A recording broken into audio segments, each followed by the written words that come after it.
Ingat 4 amalan ni, jangan tinggal setiap hari. Akhir zaman di antara tanda ialah kematian mengejut. Mati mai dengan tak sangka-sangka. Mati kita tak tahu lagu mana. Cuma Nabi ajak dekat kita persediaan untuk kita berhadapan dengan kematian. Tuan-tuan, tolong buat amal 4 benda ni. Dan jadikan dia amalan pada setiap hari, persiapan dan persediaan untuk kita berhadapan kematian. Andai hari itu Allah takdir kita meninggal pada hari tersebut. Yang pertama, sayyidul istighfar. Nabi SAW sebut, siapa yang membacanya dengan yakin pada sebelah siang dia, lalu dia mati pada sebelah siang tersebut sebelum daripada malamnya, maka dia daripada ahli syurga Allah, kata Nabi. Dan siapa yang membacanya dengan yakin sebelah malam dia, lalu dia mati pada sebelah malam sebelum subuh, maka dia daripada ahli syurga Allah. Bismillahirrahmanirrahim. Allahumma anta rabbi la ilaha illa anta khalaqtani wa ana abduka wa ana ala ahdika wa wa'dika mastata'tu a'udzubika min syarri ma sana'tu abu'u laka bi ni'matika alayya wa abu'u bi dhanbi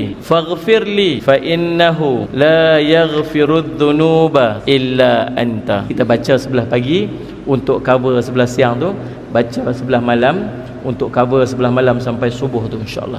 Amalan kedua, membaca Allahumma ajirni minan nar 7 kali pada waktu maghrib dan pada waktu subuh. Penting nah. Nabi SAW sebut dalam satu hadis riwayat Abu Daud dan An-Nasa'i, apabila kamu selesai sembahyang subuh, maka katakan sebelum daripada kamu bercakap apa-apa sesama manusia yang lain, Allahumma ajirni minan nar 7 kali. Andainya dia mati pada hari tersebut, maka Allah akan menuliskan bagimu perlindungan daripada api neraka. Dan apabila kamu selesai solat maghrib, maka katakanlah sebelum daripada kamu bercakap apa-apa sesama manusia yang lain, Allahumma inni as'alukal jannah, Allahumma ajirni minan nar 7 kali. Jika dia mati pada malam tersebut sebelum daripada subuhnya, maka akan dituliskan baginya perlindungan daripada api neraka Allah. Maghrib 7 kali, subuh 7 kali. Amalan ketiga, kata Nabi SAW, siapa yang membaca ayat Al-Kursi selepas daripada setiap sembahyang fardunya, maka tidak akan ada apa pun yang akan menghalangnya daripada masuk syurga melainkan kematian. Maksud dia, syurga duk tunggu dia aja. Yang duk halang dia daripada masuk syurga lah ni sebab satu aja, tak mati lagi. Mati dia masuk syurga lah dia, mudah-mudahan. Kalau lagu mana pun jangan tinggal ayat kursi lepas daripada sembahyang fardu. Yang keempat, kata Nabi SAW, siapa yang baca raditu billahi rabba wa bil islami dina wa bi Muhammadin rasulah, maka wajiblah ke atasnya syurga.